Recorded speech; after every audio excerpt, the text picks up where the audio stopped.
বাংলাদেশ থেকে একটা বড় খুনিকে এসটিএফ অ্যারেস্ট করেছিল, জেনে রাখুন। যা নিয়ে বাংলাদেশে অনেক রেভলিউশন হয়েছিল। অন্য দেশের কথা আমি বলছি না, আমার বলার অধিকার নেই, কিন্তু আমি যেটা বলছি পয়েন্টটা, তারপরে তারা মেঘালয় দিয়ে বাংলায় চলে আসে। বাংলায় যখন চলে আসে তখন আমাদের এসটিএফ তাকে ধরে, এটা তাদের ক্রেডিট। তারপরে হোম মিনিস্টার নিজে আমাকে ফোন করে বলছেন, এতদিন তো কই আমি বলিনি, মুখ করিনি, আজকে অত্যাচারের শেষ সীমায় গেছেন বলে। কারণ এটা জানে, আমি এখনো নামটা বলছি না ভদ্রতা করে, বাংলাদেশের লোক উত্তাল হয়ে যাবে। আমি সেটা চাই না, আমি দেশকে ভালোবাসি না, বলবো না দেশের স্বার্থে। কি বললেন? आप थोड़ा आपको बंगाल पुलिस को बोल दो ये बात बाहर में नहीं करने के लिए, ये देश के लिए है। কাকে দিয়ে খুন করিয়েছিলেন, কার কার নাম বেরিয়েছিল, আজ গভর্নমেন্ট চেঞ্জ হলেও মনে রাখবেন আমি তো সবটাই জানি। বাংলাদেশ থেকে একটা বড় খুনিকে, ভাষা কম পড়ে যায়। নিজের স্বার্থের জন্য একজন মহিলা এত দূর অব্দি যেতে পারে, আমি স্বপ্নতেও ভাবতে পারি না। মাঝে মধ্যে আমি নিজেকে প্রশ্ন করি যে কেন অদ্বিতীয়া, তোমার মমতা ব্যানার্জির সাথে কি কোনো সমস্যা রয়েছে? কিন্তু আমার কেন সমস্যা থাকবে? কিন্তু ব্যক্তিগতভাবে নিজেই একটা সমস্যা। আজ যখন নিজে হেরে গেছেন তখন বাংলাদেশকে উস্কানি দিচ্ছেন, এবং সেই উস্কানিমূলক বক্তব্যের জন্য, যার জন্য দুই দেশের মধ্যে সংঘাতপূর্ণ পরিস্থিতি তৈরি হতে পারে এবং যার ফলে ভারত সরকারও চাপে পড়তে পারে, সেই কারণে প্রাক্তন মুখ্যমন্ত্রী মমতা ব্যানার্জির বিরুদ্ধে এইবার শিলিগুড়ি সাইবার ক্রাইম থানায় হলো এফআইআরটি গ্রহণ করা হয়েছে। যে অ্যাডভোকেট এফআইআরটি করেছেন ওনার নাম হচ্ছে রিঙ্কি সেন চ্যাটার্জি, এবং ওনাকে আমি স্যালিউট জানাই। এটা প্রয়োজন ছিল। দেশ বিরোধী মন্তব্য করা, দেশের এগেনস্টে চলে যাওয়া, বলতে পারেন দেশের সাথে গদ্দারি করা। কারণ যে বিষয়টা নিয়ে মমতা ব্যানার্জি এখানে বক্তব্য রাখলেন সেটা অত্যন্ত সেন্সিটিভ একটা ব্যাপার। বাংলাদেশে ওসমান হাদিকে নিয়ে ভয়ঙ্কর আন্দোলন শুরু হয়েছিল, সেই বিষয়টাকে পুনরায় হাওয়া দেওয়ার জন্য এবং বাংলাদেশকে উস্কানি দেওয়ার জন্য মমতা ব্যানার্জি, নিজের তো সবই গেছে, তাই ভাবলেন যে সবাইকে নিয়ে ডুবে যায়। সেই কারণে দুই দেশের মধ্যে অশান্তি স্টার্ট হোক, ভারত সরকার যেন চাপে পড়ে যায়, দেশটাই যেন বরবাদ হয়ে যায়, এমন একটা মেন্টালিটি নিয়ে তিনি ওসমান হাদির মার্ডার কে করেছে বলে প্রশ্ন তুলে দিলেন। উত্তর দিলেন না, প্রশ্ন তুলে দিলেন। এবং প্রশ্ন তোলার সময় নিজের মুখে এটাও বললেন, এটা পয়েন্ট নোট করার মতো, নিজের মুখে বলছেন যে আমি জানি এটা দেশের স্বার্থে, বলা ঠিক না, নিজে বললেন যে আমি জানি এটা দেশের স্বার্থে, আমি কিন্তু নাম নিচ্ছি না, মানে আমি জানি যে আমি নাম নিলে কতটা বিপদ হতে পারে, ভারত সরকার কতটা চাপে পড়তে পারে বা স্বরাষ্ট্রমন্ত্রী কতটা চাপে পড়তে পারে, আমি জানি, আমি নাম নিলাম না, কিন্তু মার্ডারটা কে করিয়েছে আমি সবটা জানি। এই বক্তব্য অত্যন্ত ভয়ঙ্কর, যার জন্য বাংলাদেশে ইতিমধ্যে মমতা ব্যানার্জির এই বক্তব্যকে তুলে খবর করা স্টার্ট হয়ে গেছে। তার মানে মমতা ব্যানার্জি এখানে দেশের সাথে গদ্দারি করেছে। নিজের মুখে বললেন, অমিত শাহ ফোন করেছিলেন, স্বরাষ্ট্রমন্ত্রী ফোন করে বলেছিলেন যে আপনি চুপ থাকুন দেশের স্বার্থে। যখন স্বরাষ্ট্রমন্ত্রী বা প্রধানমন্ত্রী পদে থাকা কোনো ব্যক্তি যদি এরকম কথা বলেন যেটা দেশের স্বার্থে, আমার বাবা, আমার চাচা, আমার ভাইয়ের স্বার্থে নয়, এটা দেশের স্বার্থে, আমি তো সেখানেই স্টপ হয়ে যাব, তার বাইরে কোনো কথা হতে পারে না। কিন্তু না, মমতা ব্যানার্জিকে প্রমাণ দিতে হয় আমি দেশকে প্রেম করি, আমি দেশকে ভালোবাসি, তাই আমি সবটা জানি, কিন্তু আমি বললাম না, কিন্তু আবার আমি বলেও দিলাম। এই যে একটা ভয়ঙ্কর মন্তব্য করেছেন এবং বাংলাদেশকে উস্কানোর যে মন্তব্য করেছেন, দেশ বিরোধী মন্তব্য করেছেন, সেই কারণে এবার মমতা ব্যানার্জির বিরুদ্ধে এফআইআর হয়েছে। এফআইআরটি যে অ্যাডভোকেট করেছেন, এর আগেও তিনি একাধিকবার ধর্মীয় কারণে মমতা ব্যানার্জি যে উস্কানিমূলক বক্তব্য রেখেছিলেন আগে সরকারে থাকা অবস্থায়, তখনও তিনি একাধিকবার মামলা করতে চেয়েছিলেন, তখন মামলা গ্রহণ করা হয়নি। এইবার সরকারও পাল্টি খেয়েছে, সেই কারণে এফআইআরও হয়েছে এবং প্রাক্তন মুখ্যমন্ত্রী মমতা ব্যানার্জির বিরুদ্ধে এফআইআর হয়েছে। যে এফআইআরকে নিয়ে তো চাপে আছেনই, তার পাশাপাশি আমি আপনাদেরকে জানাই এইবার আরো ভয়ঙ্কর চাপে। আসলে বিষয়টা কি জানেন তো, যে জেসি করনি ভেসি ভরনি, এটা তো রয়েছেই না, যেমনটা আপনি করবেন সেরকম আপনাকে ভরতে হবে। তো মমতা ব্যানার্জির পরিস্থিতি আজ তাই। আজকে এত খারাপ পরিস্থিতি হয়ে দাঁড়িয়েছে, 1984 থেকে টানা কখনো এমএলএ কখনো এমপি হয়ে থেকেছেন, আর আজ অবাক হয়ে যাবেন শুনে যে বহরমপুরের লোকসভা সিট থেকে দাঁড়াতে চান মমতা ব্যানার্জি। আমি জানাবো, কিন্তু তার আগে বলবো যে নিজেদের ফিউচার সিকিউর করতে গেলে স্টক মার্কেটে ইনভেস্ট করতে হয়, পরিচয় করায়। মার্কেটুস এটি একটি সেবি রেজিস্টার্ড ট্রেডিং অ্যাপ, যেখানে মাত্র 99 টাকা প্ল্যাটফর্ম চার্জ লাগে লাইফ টাইমের জন্য। দেখুন আমি পিন দিয়ে লগ ইন করলাম, ফলো ট্রেন্ড অপশনে ক্লিক করবো। এখানে আপনারা রিয়েল টাইমে প্রফিটেবল ট্রেডগুলি দেখতে পাবেন। দেখুন আমার ট্রেড কিন্তু প্লেস হয়ে গেছে। আমি একটু ইনস্ট্রুমেন্ট চার্ট আর ট্রেড ডিটেলস দেখে নিয়েছিলাম। আমার ট্রেড লাইভ মনিটর আমি করতে পারবো। এখানে স্টপ লস ফিচার্স রয়েছে যা আপনাকে অতিরিক্ত ক্ষতির হাত থেকে বাঁচাবে। আমার লাইভ ট্রেড কিন্তু চলছে। এবার আমি স্টপ ট্রেডে ক্লিক করব। মাত্র 3 ট্যাপে 1856 টাকা আমি প্রফিট বুক করতে পেরেছি। মার্কেটও ফ্রি রিকমেন্ডেশন দেয়, যার মাধ্যমে একদিনে 11,060 টাকা, এক মাসে 70,468 টাকা এবং এক বছরে দেখুন 5,03,940 টাকা প্রফিট বুক করা গেছে এবং সেই প্রফিটের ওপর কোনো কমিশন লাগে না। লিঙ্ক আমি কমেন্টেড আর ডিসক্রিপশন বক্সে দিয়ে দিচ্ছি। মার্কেটস অ্যাপ ডাউনলোড করুন, ট্রেড করুন, নিজের দায়িত্ব করুন।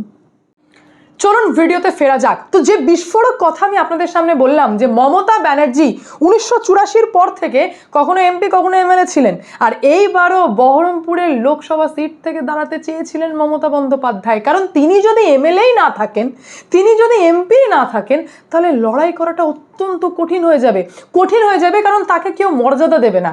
সেই কারণে বহরমপুর লোকসভাকে পছন্দ করেছিলেন। বিস্ফোরক মন্তব্য আমি করতে চলেছি, শুনুন।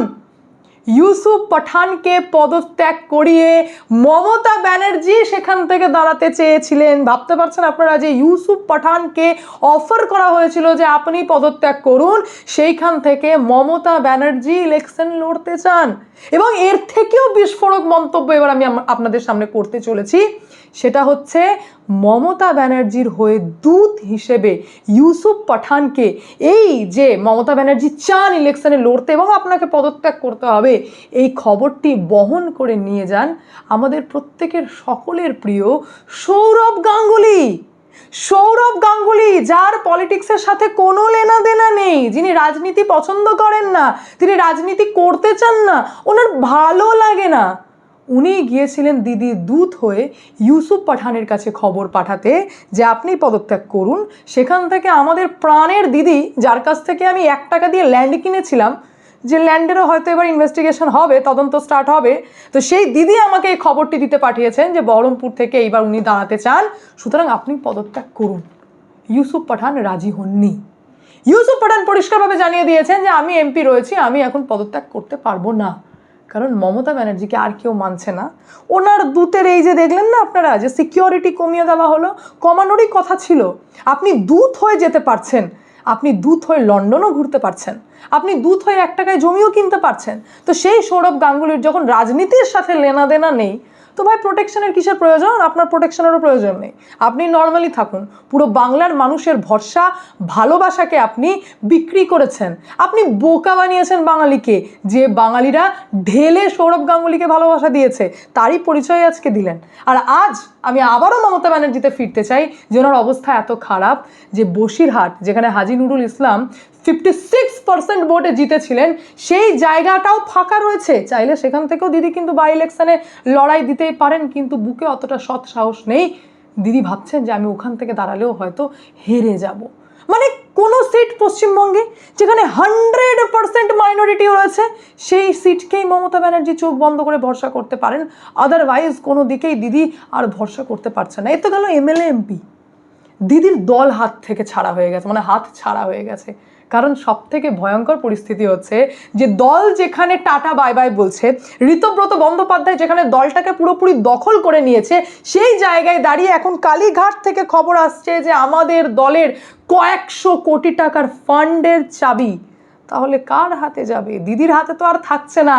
তাহলে তৃণমূলের যে কয়েকশো কোটি টাকার ফান্ড, আমি যদি সংখ্যায় আপনাদেরকে বলি তো 1592.52 কোটি টাকার ফান্ড, এই যে বন্ড, ইলেকটোরাল বন্ডের মাধ্যমে, বলতে পারেন ডোনেশনের মাধ্যমে, বলতে পারেন চাঁদার মাধ্যমে, যে তৃণমূল কংগ্রেস পেয়েছিল লাস্ট 5 বছরে। ভাবুন, আমি তার আগে বলছি না, আমি লাস্ট 5 বছরের কথা বলছি। সেই ফান্ড এখন দিদির হাত থেকে স্লিপ কাটছে। খুব স্বাভাবিক যে ফান্ড যেদিকে যাবে, নেতা মন্ত্রী সেদিকেই যাবে। আজ যারা রাতারাতি মমতা ব্যানার্জির আশীর্বাদে বড়লোক হয়েছিল, তারা কি এই দুর্দিনে মমতা ব্যানার্জির জন্য লকারের চাবি কি খুলে দেবেন? তা তো নয়। তো সেই পরিস্থিতিতে দাঁড়িয়ে যেখানে আমি আপনাদেরকে ডেটা দিই, অ্যাসোসিয়েশন ফর ডেমোক্রেটিক রিফর্মস এর ম্যাচিং ডেটা অনুযায়ী ইলেকটোরাল বন্ডে গোটা দেশে যেখানে বিজেপি প্রথম ছিল চাঁদাতে, ডোনেশনে, যেখানে বিজেপি সব থেকে বেশি ফান্ড কালেক্ট করেছিল, সেখানে লোকাল দলের মধ্যে দ্বিতীয় স্থান দখল করেছিল তৃণমূল কংগ্রেস। তো সেই টাকা যদি আজকে দিদির কাছ থেকে স্লিপ কেটে যায়, তাহলে কে দাঁড়াবে দিদির পাশে? কি করে হবে দলের কর্মসূচি? কি করে চলবে এই তৃণমূল কংগ্রেস দল? আজকে সেই চিন্তায় মমতা ব্যানার্জির মাথা খাঁ খাঁ করছে। না এমএলএ এমপি, আর না পার্টি, না পার্টির ফান্ড। আর ফান্ডের কথা যদি আপনাদেরকে বলি, আমি লাস্ট 5 বছর একটু ডেটা আমি আপনাদেরকে দিয়ে দিই। 2020-21 132.53 কোটি টাকা, 2021-22 545.74 কোটি টাকা, 2022-23 333.45 কোটি টাকা, 2023 থেকে 24 অর্থবর্ষ 646.39 কোটি টাকা, আর 2024-25 219.35 কোটি টাকা ফান্ড কালেক্ট করেছিল এই তৃণমূল কংগ্রেস। বলতে পারেন ডোনেশন পেয়েছিল এই তৃণমূল কংগ্রেস, বলতে পারেন বন্ডের মাধ্যমেও ডোনেশন পেয়েছিল এই তৃণমূল কংগ্রেস। এই এত কোটি কোটি টাকার ফান্ড আজকে মমতা ব্যানার্জির হাত থেকে বেরিয়ে যাচ্ছে। কথায় আছে না, অতি চালাকির গলায় দড়ি। অভিষেক ব্যানার্জির কথাই যদি বলে থাকি, উনি আবার অতীব চালাক। উনি ওনার যে ফরচুনার গাড়িতে চাপেন, বা এই যে পার্টির জন্য যে সমস্ত গাড়িতে করে অভিষেক ব্যানার্জি ঘোরেন, সেই গাড়িটাও নাকি নিজের নামে কেনেননি। কারণ কোনোদিন যদি সিবিআইডি ধরে ফেলে, কোনোদিন যদি সমস্যা হয়, সেই গাড়ি পর্যন্ত কিনেছিলেন পার্টি ফান্ডের টাকায়, তাহলে সেটাও আজকে অভিষেক ব্যানার্জির হাত ছাড়া। বলতে পারেন নিঃস্ব পরিস্থিতিতে গিয়ে পৌঁছেছে মমতা ব্যানার্জি। নিজের মাথা চাপড়াচ্ছেন যে কেন আমি লাস্ট 15 বছর ধরে বেতন তুলিনি, আজ আমি চিন্তিত। না, আমি এটা বলবো না যে টাকা নেই, অর্ধেক টাকা সুইস ব্যাংকে চালান করা হয়েছে, সেটা আনাটাও ডিফিকাল্ট ব্যাপারই, কিন্তু চালান তো হয়েছে। তার মধ্যে যদি পার্টি ফান্ড স্লিপ কেটে যায়, স্লিপ করেই টাকা বেরিয়ে যায়, আর ঋতব্রত বন্দ্যোপাধ্যায় দলটা ওইদিকে শিফট করেছে, মানে টাকাটাও কোন দিকে যাবে বুঝতে পারছেন।